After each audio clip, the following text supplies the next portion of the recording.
If you are looking to finally go solar but don't necessarily know what kind of a system you need to get or how to find the best deal between all the solar panels and the home battery brands, how much does it cost, how long does it take, this video is your starting guide where you'll find out everything you need to know to make a good decision, which is supposed to last you for at least a quarter of the century or 3 American marriages. All right, let's get going right now. Welcome to E4 Electric. If you are interested in everything that's going on in the amazing world of electric cars and solar energy, well, you came to the right place. All you have to do is click on that subscribe button and the bell notification icon so you don't miss anything moving forward. So the way this is going to work is this. I have volunteered to be your guinea pig, and I will be going through a typical process that you would go through to build out your solar system. I will be talking to the representative, and we will be using my 2 houses, one in Sacramento, one in Las Vegas, sort of as an example. So don't really worry about the numbers. The point here is for you to learn about the process and all of the little options that you will have for your house. I am going to be using the free services of EnergyPal, a company that essentially represents all major solar panel and battery providers, so they can build and price the system for you right here on the spot, kind of like getting the best insurance coverage and rates from an insurance broker. They were kind enough to sponsor this video, so we won't have any commercial interruptions. The way you get started is actually pretty easy. You go to their website, you fill out a quick form, and almost right away you get connected to a rep. My rep today is Marcus. He's also one of the co-founders, so let's get started. All right, Marcus, you apparently drew a short straw over there at EnergyPal, so you get to deal with probably the most difficult customer of the day, but I promise it will be worth it. Thank you. Thank you. Yeah, I mean, we deal with a lot of people, so I'm sure it won't be too difficult. All right, well, actually, let's start with that, because you do deal with a lot of people, and you guys are not really attached to a brand. You just kind of trying to pick the right brand for different people, different situations. What are the most common reasons why people get solar? Well, probably the most obvious one is it generally is going to help you save money on your electricity bill, right? So that's most people, when they're looking for solar, they're generally looking to save money on their power bill. So that's definitely number one. A lot of people, though, it's more about securing their cost over time. So, making sure they've got some awareness, peace of mind of what their costs are going to look like. When we add batteries, it's for that power, security. It's really the best insurance. We can rely on our house, and we can rely on the sun shining and recharging our batteries. Generally a little better than utility companies. So those are the main reasons. And of course, there's still, the diehard environmentalists that just want to help, do their part, right? All right, fair enough. And all right, so I send you all of my information, my energy bills. You have, I guess you've looked at the satellite images of my roof. You know more about my roof than myself probably ever will. So let's get started. And let's get started with a basic setup. Right now, I know there are batteries, I know there are panels, I know there are apps. What are the most common setup configurations that people usually go for? Well, yeah, I mean, I can show it. Does it make sense? I can show you on the screen some of the different visuals for you. But essentially, most people, when they're looking into solar, their general goal is to reduce their, get enough power from panels to cover all their power needs. That's typically what people want. So we usually start there. If your utility, in your case, it does kind of supports that idea because of some incentives, then we'll go for it. Sometimes we may do something a little smaller or bigger or whatever, right? So we may adjust, but that's something we could go through. Right. So now I know, obviously solar panels are going to get me electricity out of the sun, but I know there are batteries, right? And essentially you store the energy into the batteries. Now, one of the requirements that I have is that I should be able to go through a power outage, which, I'm in a unique situation here in Sacramento. We have a sort of our local utilities, but the rest of the California is relying on PG&E. Right. And in pain many times have a lot of rolling blackouts and just blackouts. Do I need to have batteries, and why to go through the blackouts? For a blackout, yes, current technology right now, and also just for safety, if you just have solar connected to the grid, you can save a lot of money. However, if the grid does shut down, the panels have to shut off for safety, so we're not backfeeding electricity to the grid. So as of right now, you do need to get a battery system. It doesn't need to be a huge one for you to still get the benefits of solar during an outage. All right, so it looks like for me, and we're kind of going to be talking about my Sacramento house and maybe compare it to my Las Vegas house. But for me, it looks like I need to get panels and batteries. So let's talk about panels first, right? Because Sure. there's different kinds, different brands and stuff like that. What are the major differences or the main differences between different types of solar panels? Yeah, this is a common question. Like, there's a lot of different panels and different technologies. The main four things that we like to think about and when comparing, because we have a lot of different panels in our platform, is what's the efficiency of the system of the panel? Like, how many watts, how much power capacity can you get? Um, right now, usually 320 to 400 watts per panel is pretty typical. The next one is what's the degradation? So, you have a certain amount of power today, but over time the panels degrade. What's that rate? What's it going to look like? Is it going to lose 20% of its power over 25 years? 5%, 10%? Obviously, less is better. The last one is the warranties. Some panels have better just based manufacturer warranties. They'll cover labor, things like this. And then the final one is, I guess, the actual true last would be some features. Some panels are more black, some are more deal with shade a little better because of how they're wired. So there's some like little unique panel features that exist too.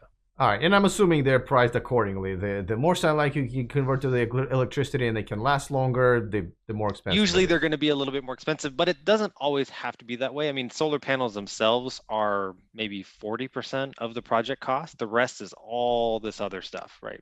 Permits, time, effort, guys driving out, knocking on your door, those types of things. Those are very expensive, sales methods. So it doesn't necessarily mean a better panel is going to cost you more.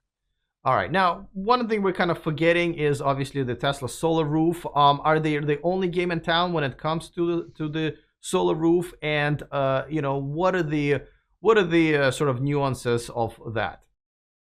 Yeah, solar roof technology is awesome. It's really exciting. I mean, we call it building integrated PV or BIPV. It's been around for a while. There's different roofing companies that have materials. It's not the only group in town, but it's definitely the most popular one. Everyone likes Tesla, or not everybody, but a lot of people do.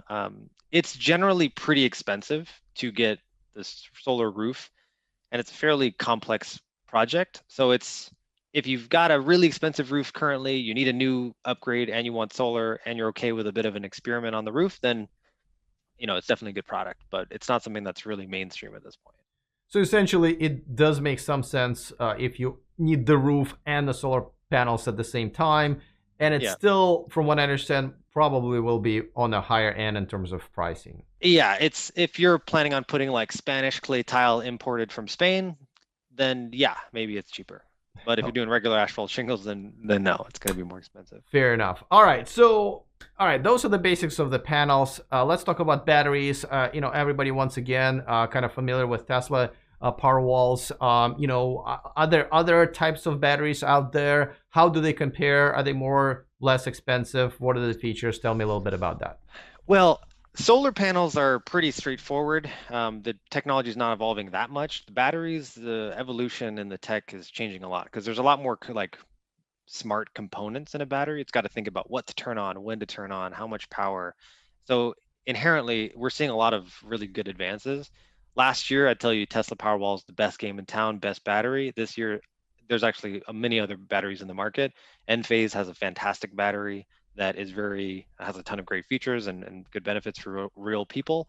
SunPower, which is one of the top, panel manufacturers, also has a fantastic battery that has a lot of power. So there's a lot of options. It really just boils down to what do you want to back up and how long do you need that backup for? Where do you live? What's available? It's not that straightforward, unfortunately, but yeah. So maybe a quick comparison between the Tesla battery and the one that you just mentioned. What are the pros and cons? So yeah, I'd say one of the main differences between the Tesla battery and the Enphase battery that's available is they both can stack, they both can add. You can have a lot of battery capacity, which is great. The Enphase system has a couple of features to be able to control certain key appliances. So like you could selectively choose to have your hot tub running or your EV charger. but maybe turn your air conditioning off so you can have more battery power for longer, or likewise turn your AC off and turn other things, or turn your AC thing on and turn other things off. So it's flexible. You have some control. It's like a load center that you can control via your app. That's something that Tesla doesn't have the ability to. You have to sort of choose at install date, what do you want to back up? And you can't really change. And that's pretty unfortunate, and actually how most batteries are currently wired today. It's like hardwired in. So Enphase is one of the only ones that's more flexible, which is nice. All right, now before we get to my particular configuration for my house, let's talk about inverters. I know it's technically not that a lot of people know about, but there are differences, having one or two versus having multiple. Give me kind of a quick crash course on that. Yeah, no, inverters are probably the most important part of the whole system, and maybe the more one people should think about a little bit more. There's basically two strategies. One is you have a big central box that takes the DC power from the panels and inverts it on the side of your home into AC power and then connects into your home. And that's sort of how the power flows. It's generally a little cheaper, unless you're using what's called optimizers. You've got like Christmas light strings. So you might have one inverter with two strings. So if one panel goes down, then half of your system goes down. Not that great. There's some technology that mitigates that, and each panel can work independently, but it's a little bit, you've got one point of failure. What's probably shifting in a little bit more common is people using microinverter based systems. So each panel has its own separate inverter, and that's a lot more common, or at least the demand is increasing for that because it's just more reliable of a system. All right. But honestly, both are great. They have pros and cons. It just depends. Okay. Now let's move on to the configuring my particular Sacramento house, and then so people can kind of understand how this is even done. What goes into like the basic configuration that you design for your clients? Is it based on usage, needs, favorite color? Tell me how we're gonna do this. Yeah, first thing is I always want to know, obviously, where do you live? What does your roof look like? And let's look at what we're working with, right? So start with the house and what is feasible on the house. That's usually where we start. Second, we then kind of get a little personal, right? We want to know how much power you're using historically, and what does it look like over the next 2, 3, 4, 5, 10 years, if we can think about it that far out, to figure out how much power you're really going to need. And then at that point, we look at your utility company and your goals and your budget and come up with a best fit sort of design.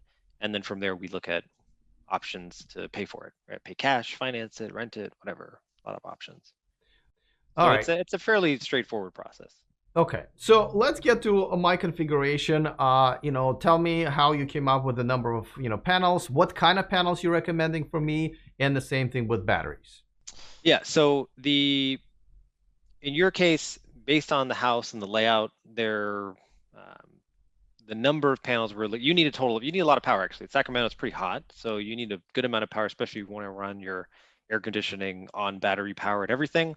So total power you needed was around 16,000 kilowatt hours, a little bit more than what, if you were in the Bay Area, that'd be ridiculous. Your bills would be like $600 a month, but luckily you're not. So there you go. We then built a system that's covering about 95% of that power.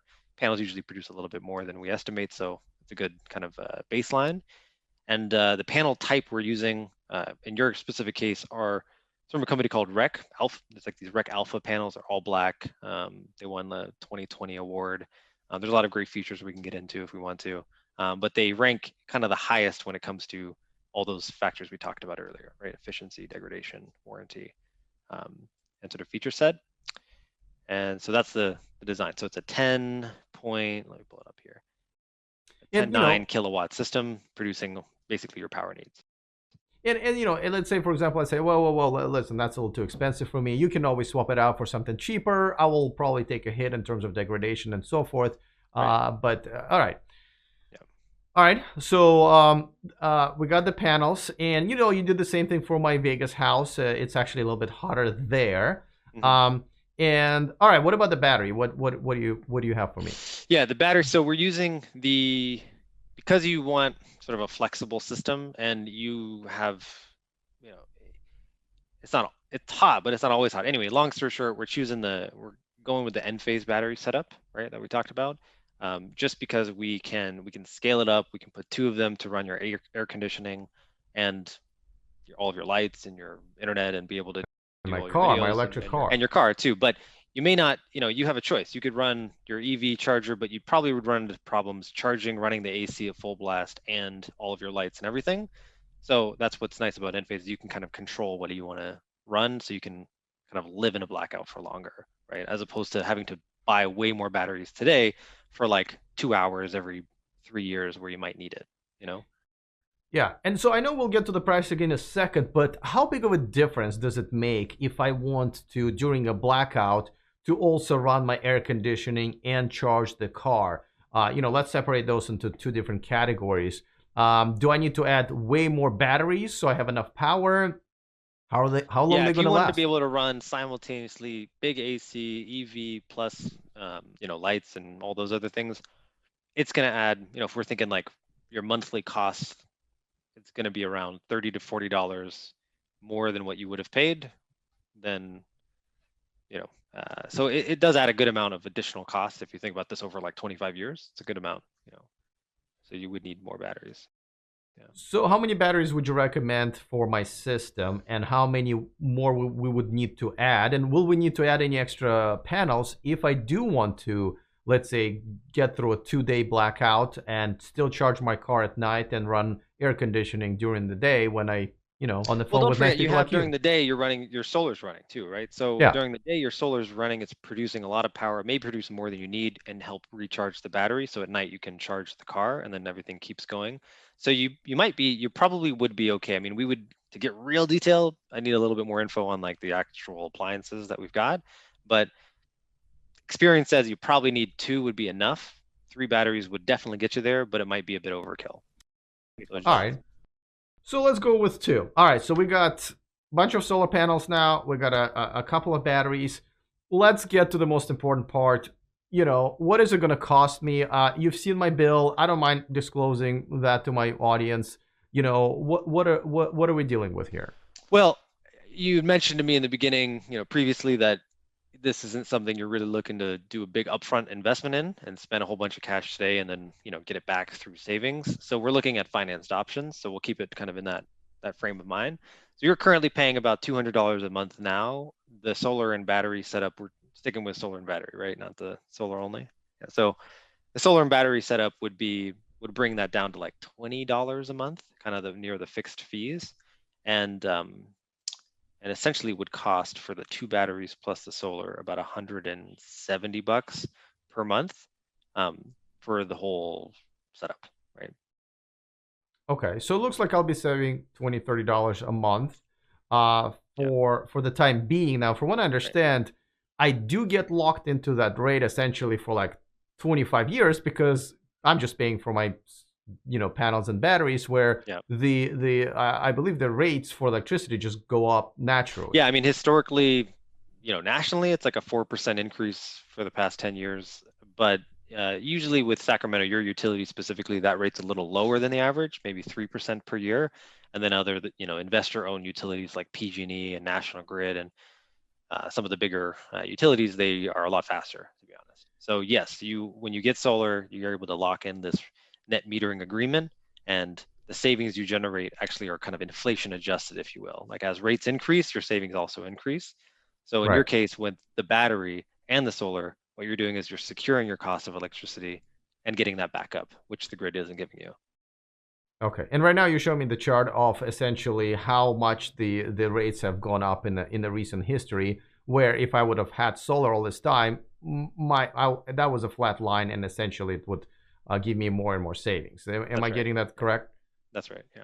All right. So now, in my case, how if I was to prepay the whole thing, and you said, let's say my somebody wins a lottery in my family, uh, how much would this cost me? What would be the upfront cost for this?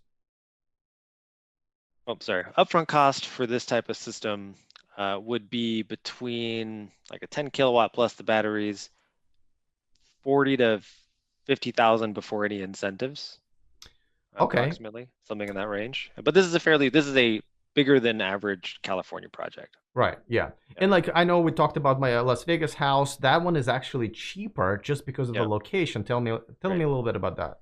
Yeah, that one's cheaper because it's, to get a project installed in Vegas is a lot cheaper than it is in California because of California, and things are generally more expensive. So labor's cheaper, things like this. So the base price for the system, the sort of installation costs are lower. And in the Vegas house, we're using a different type of panel, mostly because the utility rates are so low that you can't splurge. You got to go with the best quality, the best value stuff, and you can't go for something that it's harder to make the numbers work without going for the more standard type of panel. All right. So let's say back to my Sacramento place. It's about $40,000. You said my system would be upfront, and we're talking about what, $170 per month if I was to essentially take a 25-year term loan, correct? Right. Right. Okay, but there are two other things that are actually in play, which are good for me, the customer. One is in the incentives, and we'll talk Right. about it in a second. But the other one is essentially, me selling my extra electricity that I make. Let's say when I am in Vegas and my panels are producing energy I'm not using, I can sell it back to my utility company.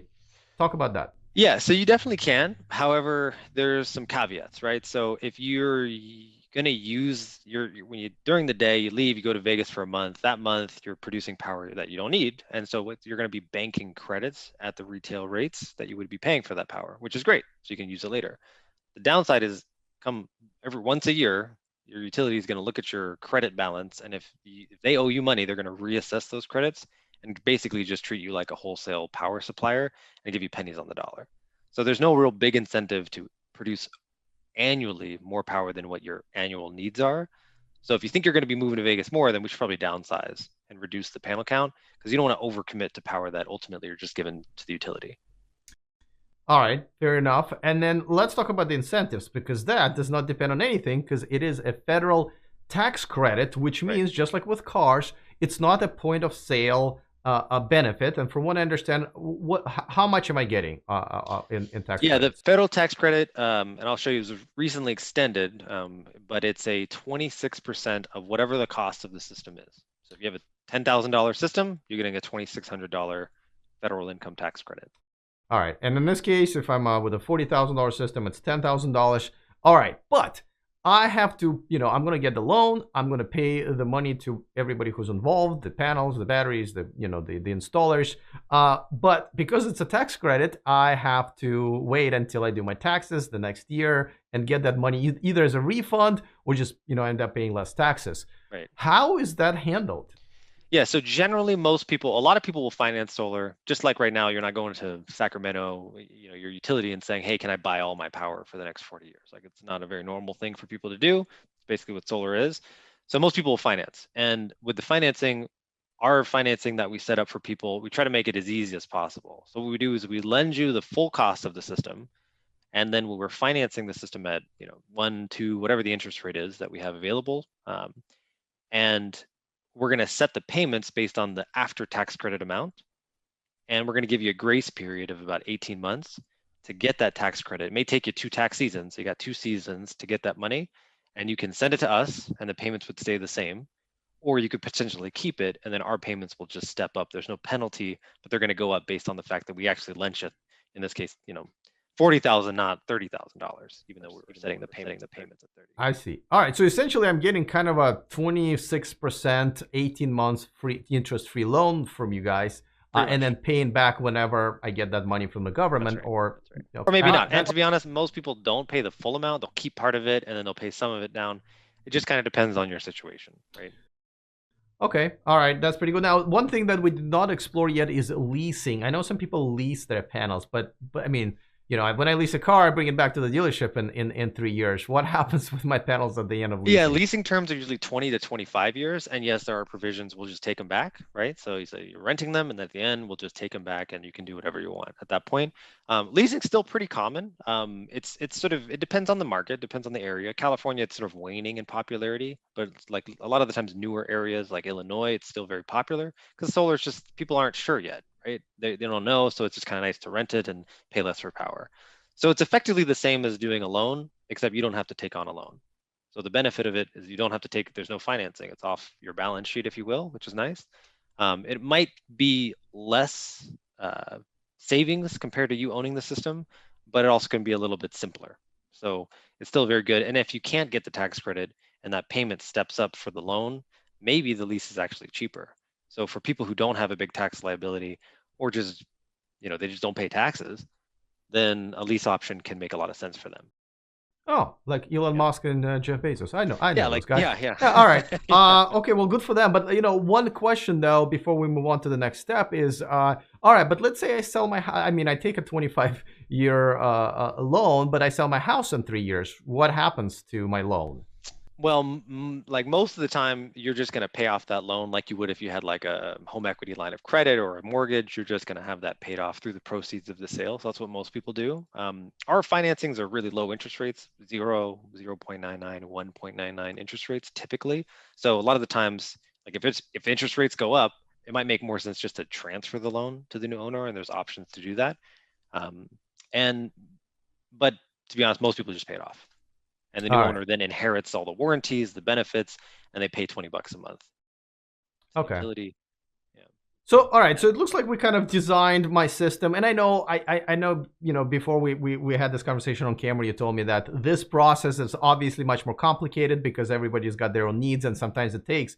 You told me up to a couple of weeks to have conversations back and forth with some of the owners. Yeah, it's if you know what you need, it's fairly quick. Most people don't know what they need. They don't know what's available. So there's an education on what's available, an education on what they need in the long run, and then from there you can come up with what's the best fit plan. And that process can take a couple weeks if if you're All really right. busy. But essentially, kind of a benefit of talking to you guys, and this is kind of why I got interested, because I didn't want to go and talk to every single brand for the batteries and for the panels and stuff like that. You essentially kind of get to know me like my therapist, and then give me advice. Ask me how I feel about it, and then you Yeah. give me advice about the system I need, and kind of figure out, if I can save money, if I can get through my blackouts, and I'm a PG&E customer, and so is that pretty much That's how it exactly goes? how it works. I mean, the thing is solar, you either are it's not a very exciting area because your cost of power is really low and the utility doesn't like solar and doesn't work well, or it's really exciting. So the moment you say, hey, I'm interested in solar, you can just get bombarded by guys coming out, knocking on your door, trying to like push too hard because they only have one select option set. Whereas our platform, it's digital, so it's really easy. You just call us up. We do it all virtually like this. Doesn't have to be on video, so you don't have to, you have to dress up for anything. And then B, we've got a lot of options. So we can take a step back and just focus on what do you actually need, and let's come up with the best fit plan. And it's a very efficient process. So we actually end up saving people. We find a lot of the times people will go to the providers that we work with directly, and they'll be paying more than if they went through us, because as mentioned before, the panels are just one part of the project. You got to talk to somebody, you got to figure out the plan. There's all these other elements. All right. And by the way, just for the record, this is how I wake up. I wear my watch and my braces to bed all the time. Nobody dressed up here. Okay.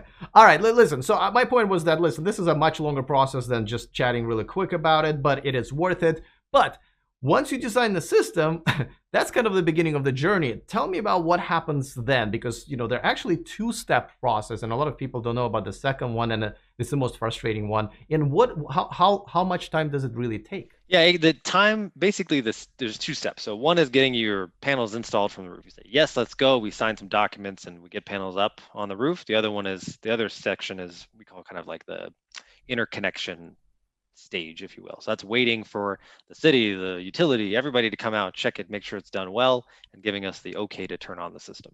So that's sort of the interconnection phase, installation phase, both of which can vary depending on the utility, but on average, usually between 4 to maybe 8 weeks from saying, yeah, let's go, to panels on the roof. And then it can take between ideally 1 week to as much as 4, and I've even seen 4 months sometimes to get that final approval, depending on how much your utility is willing to play. And things happen, right? We're at the end of the day, it is a construction project.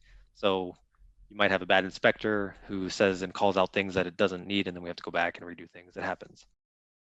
All right. So essentially, what I'm hearing is, if you're really lucky and everything goes well, it can be up and running within a month. But if you're not, which usually is this guy, it could be half a year. But on average, you would say 2, 3, 4 months. Average from like start to everything's working. I'm a Yeah. happy solar customer is about 2 to 3 months is average. Okay. All right. Fastest project we've done have been 2 weeks from start to actually finish. but it was wildly fast, and it was, I don't know how that happened. It was magical. Yeah. All right. Well, listen. Thanks so much for letting me know. I mean, I'm actually thinking about it like this is an actual a real consultation. So we'll see what happens, and I'm looking forward to my solar. Okay, awesome. Well, I appreciate it. Thanks, Alex. All right. I hope this was as helpful for you as it was for me, because honestly, if I didn't discover EnergyPal, I would have never gone through this process. I've been considering solar for many years, but it always seemed so complicated. There were so many nuances, and I listen, I just did not have time for this. And I'm happy I found this, guys, because this was pretty simple, and I was able to find out every single thing because they're not selling for a particular brand. They're actually there for you. So to get started, go to energypal.com, or you can use the link in the description of this video to talk to someone like Marcus and go solar. All right, looking forward to all of your comments. Other than that, see you guys next time, and remember to stay charged.